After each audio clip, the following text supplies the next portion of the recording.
गृह को भी जनवाक चाहूँगी एक जे भुवनेश्वर जो गोटे कम्प्रिहेन्सिव डिकंजेशन प्लान आम करूँ जो थे कि वास्तव में प्रथम कथाटी हूँ जो आम जोटा कही आमर बजेट आलोचना बेले भी जे आपण जयदेव विहार रु नंदनकानन पर्यंत से गोटे एलिवेटेड कॉरिडोर आम तार योजना हो सारी से रास्ता तार शिलान्यास भी बहुत शीघ्र आम करने को जाऊँ आउ गोटे दया वेस्ट केनाल रोड रे भुवनेश्वर वास्तव में डिकंजेशन कर गोटे बड़ प्रक्रिया होची जे भुवनेश्वर को विभिन्न एनएच सांगे केमती कनेक्ट कर दिया जीवो भुवनेश्वर को कटक भुवनेश्वर को पुरी और भुवनेश्वर को ब्रह्मपुर जाऊँगा जो तीनोटी दिग ये तीनोटी दिग को सुगम करने मल्टीपल रोड्स जदि आम से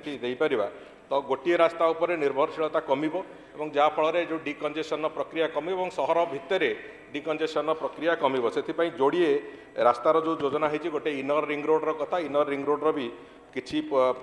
तमांडो टू पाइकरापुर से कम से गोटे तार प्रक्रिया प्रोग्रेस रे अच्छी काम आरंभ होती आउ गोटे हूँ धौली ठू तमांडो जो रास्ताटी हम से रास्तार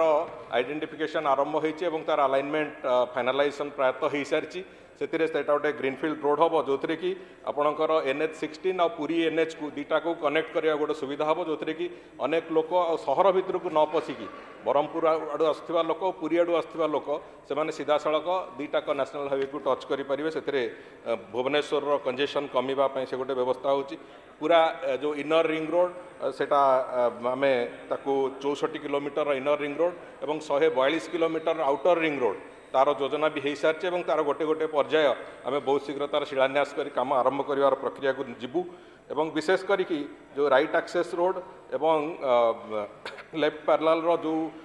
जो पोर्शन बाकी अच्छी मात्र 500 मीटर एपटे सालिया साही पटे और सेपटे